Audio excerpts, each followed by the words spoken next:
Okay, good morning mga kamusang. Welcome to my vlog. Kamusang Naruel. This is Kamusang Naruel. Meron po tayo sa YouTube. At saka meron po tayo sa Facebook. Okay mga kamusang. So, mayroong tumatak sa isip ko na katanungan tungkol ito sa pananampalataya. So, katanungan ko kasi, kung alin ba dapat na sundin, kung yung bang yung tradisyon na sinasabi or yung Biblia. Tradition tandaan po natin, tradition or Biblia. So, yun po ang aking katanungan. So, kasi sa mga tradisyon na sinasabi, so, lagi nilang sinasabi nila na yun ang tradition daw. Tradition. Imagine, tandaan nyo po, tradition. So,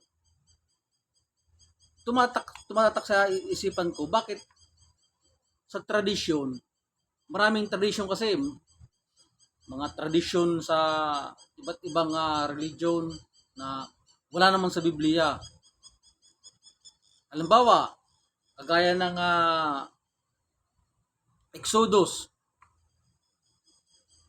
chapter 20 verse 4 to 5 na bawal luhuran or sumamba sa mga Diyos-Diyusan. Yung bang luhod natin sa simbahan, like for example sa Catholic Church. By the way, hindi po ako tumitira sa Catholic So, pinagkukuhan ko lang. Tawag nito, papantay ko lang kung alin talaga ang dapat natin sundin. Kung ang Biblia, ang sinasabi sa Biblia o tradisyon. Kasi, sinabi ko nga, dun sa Exodus, chapter 20, verse 4 to 5. Na yun nga, sinasabi doon na bawal luhuran or siyempre, pag lumuhod ka, ang meaning ng pagluhod, sumasamba ka. So, sasabihin na ang luhod daw nila sa mga rebulto is the way para sumamba sa may kapal talaga. Which is, wala namang sinabi sa Biblia na mayroong dadaanan or may way na para makarating, halimbawa, makarating sa taas, sa God the Father. Wala naman po nun na nakasabi. Bawal nga po eh.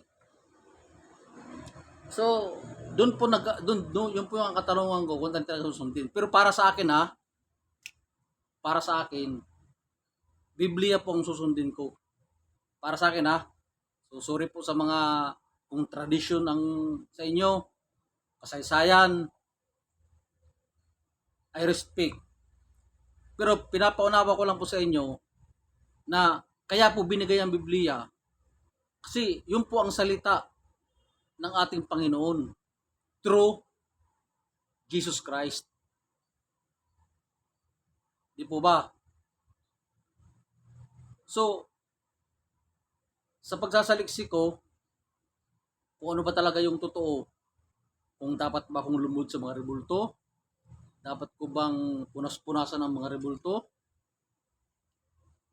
or magluhod sa kanya, sumamba. Sa palagay ko, kasi wala namang nakalagay sa Biblia na sumamba or lumuhod sa mga Diyos-Diyusan. Bawal nga po yun. Yun nga sinabi ko sa Exodus. So, sa akin, Biblia ang susundin ko. Kasi salita ng Diyos yan eh. Yung tradisyon, wala naman sa Biblia yan eh. So, yun naman po. Paki-comment na lang po kung ano sa inyo, kung ano ang susundin nyo, tradition ba o ang Biblia. So, nasa inyo na po yon. Okay po, ito po, by the way, ito po si Kamusang Naruel. So, welcome to, sa aking pag-vlog. So, samahan nyo po ako.